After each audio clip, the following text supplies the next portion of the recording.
This is Michele Knight and welcome to your April astrology. For all signs, it's going to be a pretty intense month.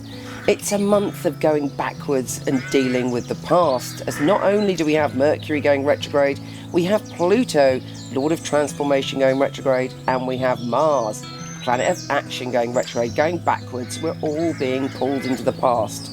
On top of that, we have an incredible Star of David. Now, some astrologers may disagree with me, but if you count Vesta and Juno, we do have a Star of David, and I believe we can tune into that energy. Here is your very magical April astrology. I heard you say, meet you in the long grass, something good at long last, and we're away. Pisces, this is a magical month, and you, of all the signs, love a bit of magic, believe in magic, and could do something with that magic. However, interestingly, a lot of the other energy of this month is about your sense of the physical, the financial, the being 2 feet in the world, which, let's face it, you're not always good at. And I say that as someone with 5 planets in Pisces. We're all about the feeling and the idea and the creativity, but it's sometimes difficult to ground ourselves and to pay attention to financial things. Good news is, Venus, the planet of love, is kicking in to make you feel more secure when it comes to your love relationships and your relationship to yourself. You're feeling like, yeah, baby, I'm here, I'm good enough, I got it going on, and I love me. And that's so important for you, because when you really rock that stuff, which you've been literally working on for probably the past 2 years, that is when things transform in the external world for you. We also have a super new moon in that energy, so you are recreating yourself when it comes to your finances and your physicality and your place in the world. Mercury, the planet of communication, is also giving you the gift of the gab, as it's going into your position of communicating. So you're fast on your feet, you've got a lot to say, and people are kind of, able to talk to you about things that maybe you couldn't normally talk about. You're very quick-witted, you're very fast. We have the Sun conjunct Uranus on the 9th as well. Look out for something unexpected happening around your finances. But the big day for me is the 13th, when we have that Star of David, if you include Vesta and Juno, which I do, and the mystic rectangle. This is all about a profound shift in our vibration, and that's something you do really well. You've got a PhD in shifting your energy and being magical, and when you know that and when you feel it, you'll be amazed by what you can create in your life. Or possibly you've already created lots of different pieces of magic, but this particular moon is showing you how to love life again emotionally, how to trust in a way.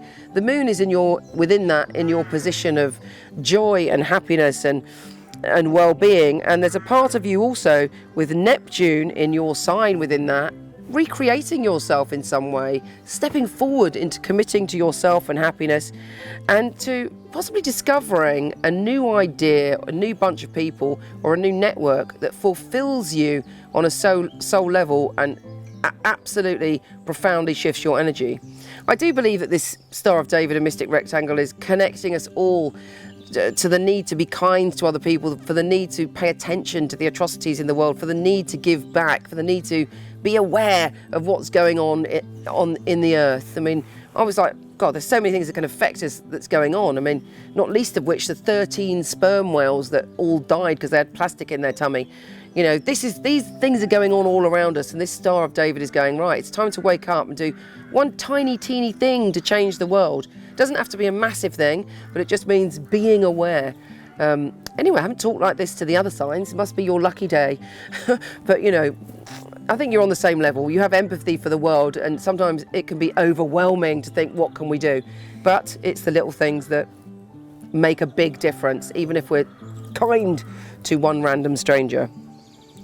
Now, back to the other stuff. Mars is going retrograde, and Mercury is going retrograde, and Pluto is going retrograde. So we're all going back to the past to shift our energy and to look at our life. And for you, you're looking at your career, where you are now, where you came from, and there may be something you discover in the past that can help transform that for you and shift things in a new way. The full moon on the 22nd is making you feel adventurous and excited about life, and maybe bringing you a little gift to do with somebody unique, a unique experience or an adventure. Venus conjunct Uranus on the 22nd should bring a pleasant surprise for you when it comes to love. Mercury retrograde on the 28th is when you need to be a bit cautious with what you're communicating, what people are saying to you and what you're agreeing to.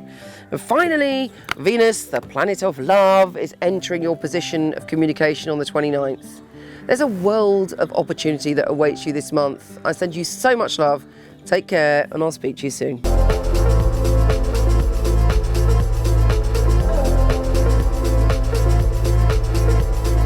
If you like this, please come to my website where there's thousands of articles from psychic to soulmate and lots of free tarot readings, www.michelleknight.com. And for all the written astrology of this month, week, or even day, go to horoscope.co.uk. Take care.